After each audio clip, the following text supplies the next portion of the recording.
Hello everyone, welcome back. இன்றைக்கி நான் ஒரு சூப்பரான ப்ரான் கிரேவி எப்படி பண்ணுறதுன்றது தான் நான் உங்களுக்கு செஞ்சு காட்ட போகிறேன். ரொம்ப ஈஸியாக குவிக்காக செஞ்சிடலாம். ஸோ என்ன இன்க்ரீடியன்ட்ஸ் வேணும்னு பார்த்துடலாமா? ஸோ ஃபஸ்ட்டு 2 ஆனியன் எடுத்து நல்லா இந்த மாதிரி கட் பண்ணிக்கோங்க. ரொம்ப பொடிசாலாம் கட் பண்ணணும்னு அவசியம் இல்லை. இப்படி ஸ்லைஸ் மாதிரி கட் பண்ணி கொஞ்சம் மீடியம் சைஸில் கொஞ்சம் பொடிசாக கட் பண்ணாலே போதும். நான் இன்றைக்கி 2 பேருக்கு தான் செய்ய போகிறேன் குவான்டிட்டி. ஸோ அதனால் நான் 2 ஆனியன்லேயே போதும்னு நான் வச்சுட்டேன். உங்களுக்கு எத்தனை பேருக்கு செய்கிறீங்களோ அதுக்கேற்ற மாதிரி ஆனியன் நிறைய போட்டுக்கோங்க. நெக்ஸ்ட்டு ஒரு 3 தக்காளி எடுத்துக்கோங்க. ஸோ தக்காளி எப்போவுமே இந்த மாதிரி கட் பண்ணும்போது இந்த ஹார்ட் போர்ஷனை கட் பண்ணி ரிமூவ் பண்ணிவிட்டு மீதி இருக்கிறத கட் பண்ணி எடுத்துக்கோங்க. ஏன்னா அது கிட்னிக்கு ஒரு ஸ்டோன் வரும், நல்லது இல்லைன்னு சொல்லுவாங்க, அதனால். ஸோ 2 ஆனியனுக்கு 3 தக்காளின்ற மாதிரி கணக்கில் நான் கட் பண்ணுறேன். கொஞ்சம் தக்காளி அதிகமாக போட்டோம்னா நல்லாயிருக்கும் கிரேவி. அதனால் காரம் எவ்வளோ வேணுமோ அதுக்கேற்ற மாதிரி க்ரீன் சில்லி ஆட் பண்ணிக்கோங்க. இன்றைக்கி நான் டெண்டர் கட்ஸில் இருந்து ப்ரான் ஆர்டர் பண்ணியிருந்தேன். ஸோ நான் ஆல்ரெடி ஆர்டர் பண்ணும்போதே எனக்கு அது டீஷெல் டிவைன் பண்ணி வேணும்னு சொல்லி நான் ஆர்டர் பண்ணியிருந்தேன். ஸோ அதே மாதிரி நீட்டாக எல்லாத்தையும் ரிமூவ் பண்ணி கொடுத்துருந்தாங்க. டிவைன் பண்ணுறதுனா ஒன்றும் இல்லை, நம்ம இந்த ப்ரானில் உள்ள ஒரு கருப்பு கலரில் ஒரு நரம்பு மாதிரி ஒரு பார்ட் இருக்கும், அதோட குடல்னு சொல்லுவாங்க. அதை ரிமூவ் பண்ணிட்டு தான் நம்ம எப்போவுமே ப்ரான் சமைக்கணும். ஸோ எனக்கு அதை ரிமூவ் பண்ணியே வேணும்னு நான் கேட்டிருந்ததால் இன்ஸ்ட்ரக்ஷன்ஸில் எனக்கு அது ரிமூவ் பண்ணியே கொடுத்துருந்தாங்க. ஸோ இதை இப்போ நல்லா ஒரு 2-3 டைம்ஸ் நல்லா வாஷ் பண்ணி எடுத்துக்கலாம். ஓகே, இப்போ நம்ம எப்படி குக் பண்ணலான்னு பார்க்கலாம். ஃபஸ்ட்டு ஒரு பேனில் நல்லா ஹீட் ஆன அப்புறம் ஆயில் ஆட் பண்ணிக்கோங்க. எண்ணெய் கொஞ்சம் சூடானதுக்கப்புறம் அதில் கட் பண்ணி வச்சுருக்க பச்சை மிளகா, வெங்காயம் ஆட் பண்ணிக்கோங்க.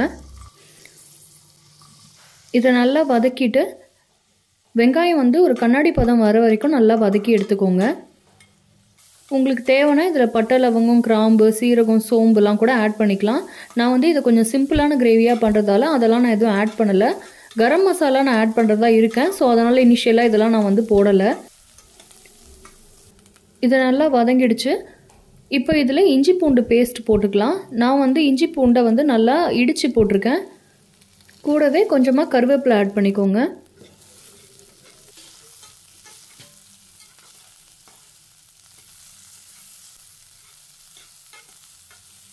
இப்போ ஆனியன் நல்லா வதங்கிடுச்சு. இந்த ஸ்டேஜில் நம்ம தக்காளி ஆட் பண்ணிக்கலாம். ஸோ தக்காளி ஆட் பண்ண அப்புறமா நல்லா வதக்கி விடுங்க. தக்காளி எந்த அளவுக்கு நல்லா வதங்கி ஒரு நல்லா மேஷ் ஆகி குழஞ்சி வர பதத்துக்கு அது வேகுதோ அந்த அளவுக்கு நமக்கு கிரேவி நல்லா டேஸ்ட்டாக வரும். ஸோ அதனால் கொஞ்சம் டைம் எடுத்து நல்லா அந்த தக்காளியை வதக்குங்க. இப்போ இதில் 1 டீஸ்பூன் மஞ்சத்தூள், 1 table spoon chilli powder, 1 table spoon coriander powder எல்லாத்தையும் சேர்த்து நல்லா வதக்கி விட்டுக்கோங்க.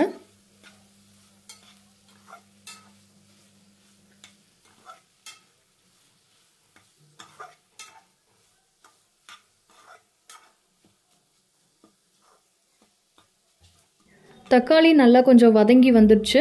ஸோ இப்போ இந்த ஸ்டேஜில் நம்ம அலசி வச்சுருக்க ப்ரானை இது கூட ஆட் பண்ணிக்கலாம்.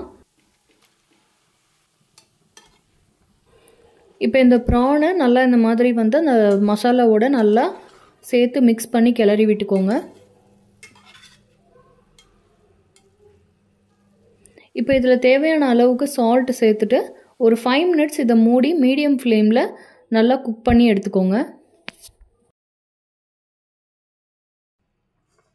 5 மினிட்ஸ்க்கு அப்புறமா எப்படி வந்திருக்கு பாருங்கள். ஸோ ஆல்ரெடி அதுலேயே கொஞ்சம் தண்ணி விட்டு கொஞ்சம் குக் ஆகிருக்கு. ஸோ ஹாஃப் பாயில் ஆகிருக்கு. இப்போது இந்த ஸ்டேஜில் உங்களுக்கு தண்ணி வேணும்னாலும் நீங்கள் ஆட் பண்ணிக்கலாம்.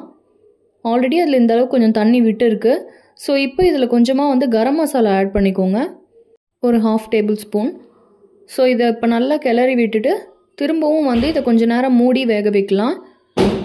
உங்களுக்கு நல்லா திக்காக தான் கிரேவி வேணும் அப்படின்னா நீங்கள் இதை அப்படியே இந்த மாதிரி கிளறிட்டு மூடி வேக வைக்கலாம். கொஞ்சம் தண்ணியாக கொஞ்சம் குழம்பு பதத்துக்கு வேணும்னா இன்னும் கொஞ்சம் தண்ணி ஆட் பண்ணிக்கலாம். இப்போ அகைன் ஒரு 5 மினிட்ஸ் நான் மீடியம் ஃப்ளேமில் வச்சு எடுத்திருக்கேன். ஸோ பார்த்திங்கன்னா இந்த அளவுக்கு வந்திருக்கு கிரேவி. ஒரு 5 மினிட்ஸ்க்கு ஒன்ஸ் நீங்கள் இந்த மாதிரி ஓப்பன் பண்ணி கிளறி விட்டுட்டு திரும்ப மூடி வச்சு வேக வைங்க. இப்போ அகைன் சிம்மில் வச்சு ஒரு 10 மினிட்ஸ் நான் இதை வேக வைக்கிறேன். ஸோ 10 மினிட்ஸ் ஆயிடுச்சு. ஓகே, கிரேவி நல்லா ரெடி ஆகிடுச்சு. கன்சிஸ்டன்சியும் நல்லாயிருக்கு பார்க்க. ப்ரான் எல்லாமே வந்து நல்லா வெந்து வந்திருக்கு. கிரேவியோட வாசனை சூப்பராக இருக்குது. ஸோ அவ்வளோதான், இது முடிஞ்சிச்சு. ஒரு அட்டகாசமான ப்ரான் கிரேவி நம்ம ரெடி பண்ணிட்டோம் இன்றைக்கி. ஸோ இந்த ப்ரான் கிரேவியை நீங்கள் இட்லி, தோசை, ரைஸ் எது கூட வச்சு சாப்பிட்டாலும் ரொம்ப சூப்பராக இருக்கும். கண்டிப்பாக வீட்டில் இதை ட்ரை பண்ணி பாருங்கள். ட்ரை பண்ணி பார்த்துட்டு நீங்கள் வச்ச கிரேவி எப்படி இருந்துச்சுன்னு எனக்கு கமெண்ட் செக்ஷனில் கண்டிப்பாக சொல்லுங்கள். நெக்ஸ்ட் வீடியோவில் அகெயின் மீட் பண்ணலாம்.